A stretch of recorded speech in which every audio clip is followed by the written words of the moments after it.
gmail.com for the Journey Through Thailand series that they've been so awesome with helping me out with. I am right now on a train, hence the shaky camera and possibly strange background noises. But aside from those, I figured maybe now is as good a time as any to work on this next video, since I've got about 12 or 14 hours to kill, something like that. I left Buriram this morning. I'm on my way to Phuket, which is going to be a completely different experience, I think. And Buriram was really amazing.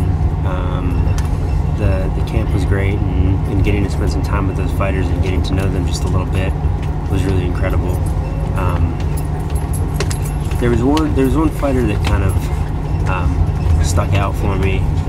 I mentioned him in the last video, and I was thinking a bit about some of the photos I had of him, and in reference to some of the stuff I said in the last video. His name is Luktan. He's like I mentioned in the last video, he's 11 years old. He has I think I got an actual number now, 46 fights. And there's something about him that just struck me as being a really good kid. I don't know what, but you know, he's the youngest of the bunch. His brother's a really amazing fighter. His brother's a few years older.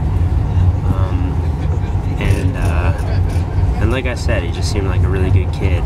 And his father's a little rough on him. He trains him a lot, and you know, I'm not gonna judge exactly how rough, because obviously there's a lot of background that I don't know and that I don't understand.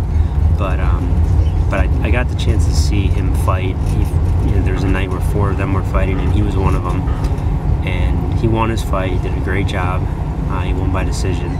And later that night, I saw him sitting over with some of the other kids, and but a little bit off to the side. And he was crying, and I didn't know why, but I only assumed that someone was unhappy with his performance. And you know, I don't speak Thai, he doesn't speak English, so I couldn't sit down and ask him what was up, you know, tell him he did a good job or anything. And so I just sat down next to him and showed him a couple photos, and he smiled and he laughed at some of them. We flipped through the photos of his fight, and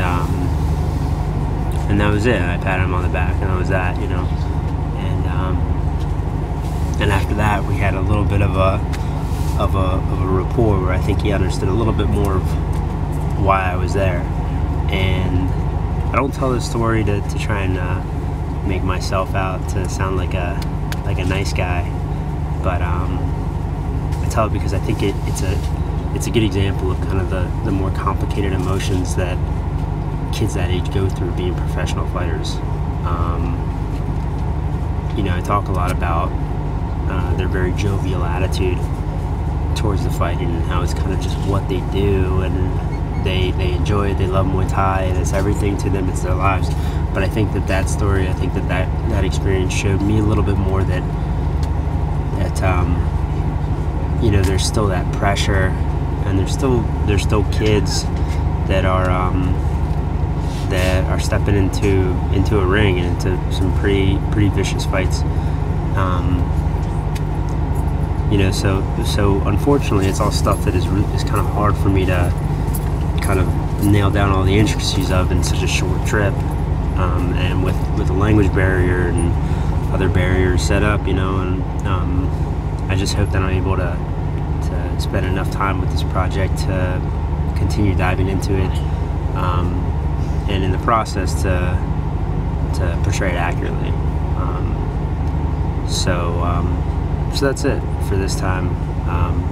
Like I said, I'm now on my way to Phuket. I'm going to be at Tiger Muay Thai sometime in the morning, I guess. It's kind of a long trip, and I'll be there pretty much for the rest of the trip. So I will be bringing a lot from there, trying to be as active as I can for the rest of this trip. So check back. As always, big thanks to ProMMANow.com. They've been awesome at helping me out in this. Keep an eye on their site. check out figurefighting.com, and thank you for watching, and check back soon. Thanks a lot.